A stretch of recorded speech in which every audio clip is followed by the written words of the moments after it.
во делот на она што значи квалитет и безбедност на храна, ВМРО ДПМН ќе направи максимално зајакнување на фитосанитарниот систем, односно на времена и целосна контрола на она што влегува во Република Македонија, затоа што пред се и над се здравието на сите граѓани во Република Македонија треба да биде приоритет за секој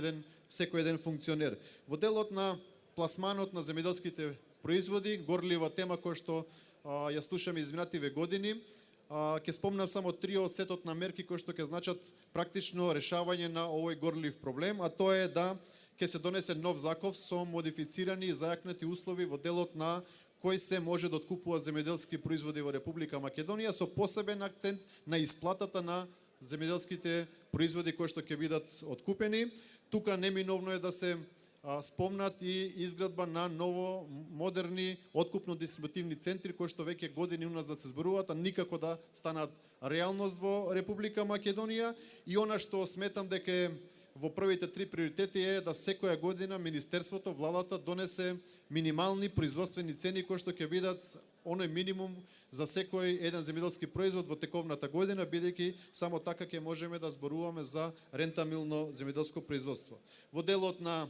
исплата на субвенции, искористување на ИПАР средствата, само накратко ќе спомнам дека ќе направиме целосна ревизија на оваа погрешна методологија која што сега, за жал, Министерството, министерот, премиерот се обидува да го представат како успешна приказна, а не е ништо друго освен кратење на субвенциите и доуништување на македонското земјоделство. Значи, зголемени субвенции, олеснување на бирократските процедури, за да им биде полесно земјоделците да аплицираат и за националните финанси и за европските фондови, се со цел да можат што е можно повеќе земјоделци да ги добијат овие средства навремено, согласно календарот за исплата на овие субвенции. Во делот на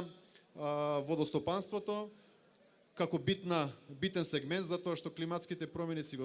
прават своето и без вода за наводнувањето на полињата нема да можеме да збориме за рентабилно производство. Нема да дозволиме како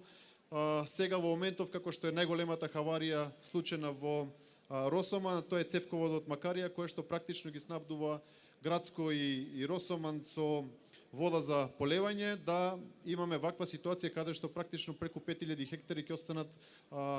без наводнување, и тоа е само заради неспособноста на владата предводена од СДСМ и ДУИ. Она што ВМРО ДПМН ќе го инвестира, ќе го промовира, ќе го спроведе како проект е носење на 10-годишна програма за водостопанство со 20 милиони евра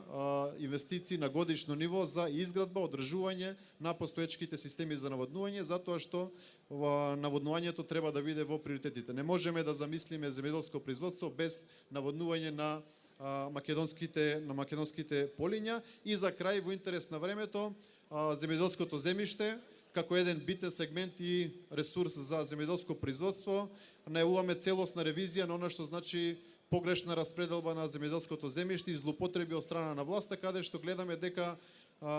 луѓе од надвор кои што се само не се земјоделци добиваат земјоделско земјиште и практично искористуваат субвенција, не го обработуваат како што треба. Таа ревизија ќе значи повторна распределба на сето расположливо земјоделско земјиште на вистинските земјоделци, се со цел да можат да остварат право на производство, односно да екзистираат со своите семејства во Република Македонија. Како заклучок, за крај би сакал да кажам дека ВМРО ДПМН ќе направи еден комплетно рестартирање на она што значи погрешни политики кои што ги води СДСМ во моментов, враќање на достоинството на македонскиот земјоделец, да ги задржиме и младите и повозрастните во Република Македонија, земјоделството да биде, како што кажав, една од битните економски гранки во нашата држава, да не молиме за храна, едноставно да бидеме тоа што некогаш сме биле, а тоа е главен извозник на квалитетна и здрава храна надвор од Република Македонија.